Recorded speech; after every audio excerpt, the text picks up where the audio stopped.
तो ये जायकेदार कबाब मंथ में मैं 2 बार तो लाज़मी बनाती हूँ और बनाकर फ्रीज़ कर देती हूँ क्योंकि बच्चों को भी पसंद आते हैं और हस्बैंड के भी मोस्ट फेवरेट हैं। बिस्मिल्लाहिर्रहमानिर्रहीम, अस्सलाम वालेकुम।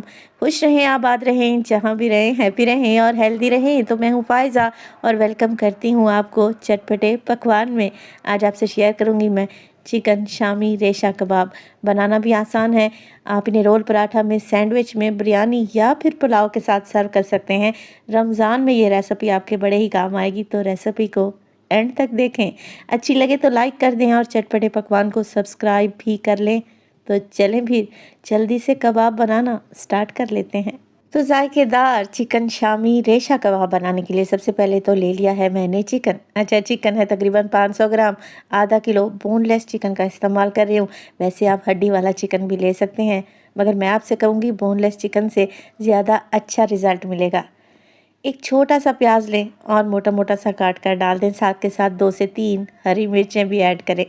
चलें जी, अब आती है मसालों की बारी। तो मसालों में सबसे पहले तो मैं खड़े मसाले डालूंगी, जो कि ज़्यादा नहीं है। वीडियो को स्किप नहीं करना आप लोगों ने।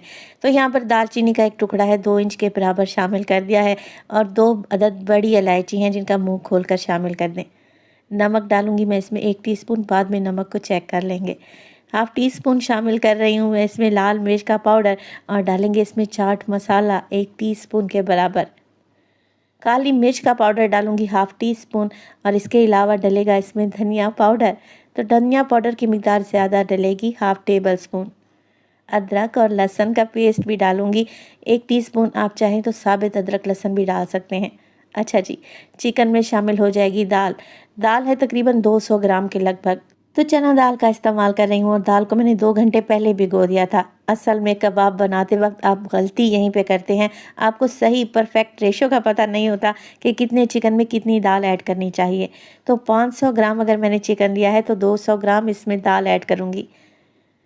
1 टीस्पून साबित सफ़ेद ज़ीरा भी डाल देंगे और 2 कप पानी शामिल करें। अच्छे तरीके से मिक्स करें और दाल को चढ़ा दें मीडियम टू लो फ्लेम पे, ताकि दाल भी अच्छे तरीके से गल जाए और चिकन भी गल जाए।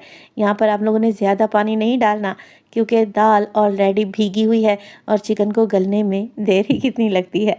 तो बस कवर लगा देंगे और इन सारी चीज़ों को पकने के लिए छोड़ दें। 15 से 20 मिनट लगेंगे। दाल भी अच्छे तरीके से गल जाएगी और चिकन भी सॉफ्ट हो जाएगा। तो दाल और चिकन को चढ़ाए हुए तकरीबन 20 मिनट गुजर चुके हैं। पानी जो मैंने इसमें डाला था ना 2 कप के बराबर, वो तकरीबन ड्राई हो चुका है। दाल देखें अच्छे तरीके से गल गई ना, और चिकन भी सॉफ्ट हो गया। बस अब कुछ भी नहीं करना। जो साबित खड़े गरम मसाले डाले थे, दालचीनी और बड़ी इलायची, उसे निकाल लेंगे क्योंकि उनका काम अब ख़त्म हो चुका है। तो दाल और चिकन गल जाने के बाद भी अगर पानी रहता है ना दाल में, तो फ्लेम को थोड़ा सा हाई कर लें और कम्प्लीटली पानी को ड्राई कर लें। मगर यहाँ तो पहले से ही दाल का पानी ड्राई हो चुका है, तो मैं क्या करूँगी, चिकन के पीसेस दाल में से निकाल लूँगी। अब आप लोग पूछेंगे कि फ़ायज़ा, चिकन को और दाल को इकट्ठा भी तो पीसा जा सकता है कबाब बनाने के लिए। जी बिल्कुल पीसा जा सकता है, मगर आज जो रेशेदार कबाब मैं बनाने जा रही हूँ, इसमें हम क्या करेंगे, चिकन को अलहदा से रेशा बनाएंगे, तभी तो हमें परफेक्ट रिज़ल्ट मिलेंगे। तो इस तरीके से चिकन को अलहदा से मैश कर लें, इसका रेशा बनाकर तैयार कर लें। ये देखें मैशर की मदद से कितना परफेक्ट रेशेदार चिकन तैयार हो चुका है। बस जी, अब कुछ भी नहीं करना, इसे रख देंगे एक साइड पर। तो अगर आपको परफेक्ट रेशेदार शामी कबाब खाने हैं तो चिकन को बस ऐसे ही रेशा कर लें। चलें जी, अब यहाँ पर आ जाते हैं दाल की तरफ। तो मैंने ले ली है दौरी डंडी, जो कि हर घर में मौजूद ही रहती है। दाल को मैं दौरी डंडी में पीसूँगी। गर्मा गर्म दाल को जल्दी से पीस कर तैयार हो जाएगी। वैसे आप लोग मिक्सी जार या फिर चॉपर का भी इस्तेमाल कर सकते हैं दाल को पीसने में, मगर चिकन का वैसे ही रेशा बनाना है जैसे मैंने अभी बनाकर तैयार किया। चलें जी, गर्मा गर्म दाल को हम पीस लेंगे और ये देखें दाल को जैसे जैसे पीसते जाएंगे ये मज़ीद गाढ़ी या थिक होना शुरू हो जाएगी। और इस स्टेज पर अगर तो रेसिपी आप लोगों को ज़रा सी भी अच्छी लग रही हो, रेसिपी को लाइक कर दिया करें और चटपटे पकवान को सब्सक्राइब भी कर लें। आप सब लोगों का बेहद शुक्रिया और मेरी रेसिपी को कंप्लीट देखा करें, बड़ी मेहरबानी होगी। चलें जी, दाल भी पीस कर तैयार हो चुकी है और आप देखें कि पहले से ज़्यादा ये गाढ़ी हो चुकी है। दाल को निकाल लेंगे और डाल देंगे जो अभी हमने रेशा करके रखा हुआ था ना चिकन, उसमें शामिल कर दें। अच्छा, कबाब बनाते वक्त कबाब टूट जाते हैं, बिखर जाते हैं। इसके अलावा सही तरीके से बाइंडिंग नहीं होती। जब आप फ्रीज़ करते हैं तो कबाब पानी छोड़ देते हैं।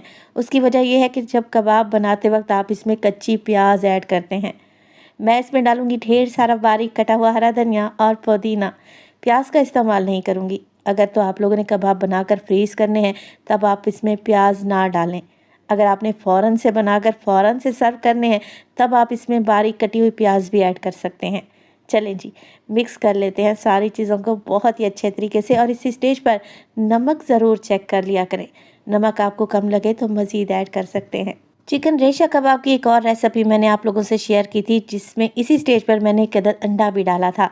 वो इसलिए डाला जाता है कि बाद में आपको अंडा लगाने की ज़रूरत ना पड़े, मगर मैं आज की रेसिपी में एग की कोटिंग करके इन्हें फ्राई करूँगी। तो बस मीडियम साइज़ के कबाब बना लें, और 500 ग्राम चिकन से और 200 ग्राम दाल से तकरीबन मैंने 15 अदद मीडियम साइज़ के कबाब बनाकर रेडी किए थे। तो कबाब बनकर रेडी हो जाएं तो आप इसी स्टेज पर इन्हें फ्रीज़ कर सकते हैं। 1 महीने तक तो बिल्कुल भी नहीं ख़राब होंगे। चलें जी, अब यहाँ पर 2 से 3 अंडे ले लें, या जितनी आपकी रिक्वायरमेंट है। अंडों को तोड़ लें और इसमें डालेंगे 1 से 2 चुटकी नमक, ताकि कोटिंग में भी अच्छा सा टेस्ट आए। और बस ये अंडों को अच्छे तरीके से फेंट लेंगे। ये कबाब बनाकर आप फ्रीज़ करेंगे ना, आपकी ज़िंदगी ही आसान हो जाएगी। आप रोल पराठा बना रहे हैं, बच्चों के लिए सैंडविच बना रहे हैं, बिरयानी के साथ, पुलाव के साथ, या फिर as it is T time में, ये बहुत ही टेस्टी लगते हैं। गेस्ट आ जाएँ तो बस फ़ौरन से निकालें और फ्राई कर लें। ये इतने ईज़ी से कबाब हैं तो इन्हें फ्राई करने में टाइम ही कितना लगता है। बस जी, अंडे में अच्छे तरीके से डिप करें और शैलो फ्राई कर लें। फ्राई करने के लिए ज़्यादा ऑयल की भी ज़रूरत नहीं पड़ेगी। तो फ्राइंग पैन में मैंने तकरीबन आधा कप के करीब ऑयल को गर्म करने रख दिया है, मीडियम टू लो फ्लेम पे। अच्छा, बहुत सारी बहनों के कमेंट आते हैं कि अंडे की जब हम कोटिंग करते हैं तो कोटिंग उतर जाती है। वो इसलिए उतरती है कि आप बहुत जल्दबाजी दिखाते हैं। एक साइड से कबाब को गोल्डन होने दें, अंडे को पक जाने दें, और तब कबाब की साइड को चेंज करें। देखें, कोई कोटिंग उतरी है? बिल्कुल भी नहीं उतरी। माशाल्लाह से कैसे ज़बरदस्त से कबाब तैयार हुए हैं। दोनों साइडों से कबाब को उलटते पलटते रहें। अच्छे गोल्डन हो जाएंगे तो निकाल लेते हैं, और गर्मा गर्म कबाब को सर्व करूंगी मैं तो हरी चटनी के साथ, क्योंकि ये मेरी और मेरे फैमिली मेम्बर्स की मोस्ट फेवरेट चटनी है। आप इसे केचप के साथ भी सर्व कर सकते हैं। अभी मैं आपको चेक करवा देती हूँ, तो देखें, लग रहे हैं ना टेस्टी और एकदम रेशेदार। जब खाएंगे ना तो पहला निवाला लेते ही आपके मुंह से बाहर निकलेगा, क्योंकि ये कबाब बनते ही इतने शानदार हैं। तो जैसा कि मैंने आपको बताया कि महीने में 2 दफ़ा तो ये कबाब मेरे घर में लाज़मी बनते हैं, और मेरे फ्रिज में अक्सर ये मौजूद रहते हैं। जब भी कोई गेस्ट आए, निकालें फ़ौरन से और फ्राई कर लें।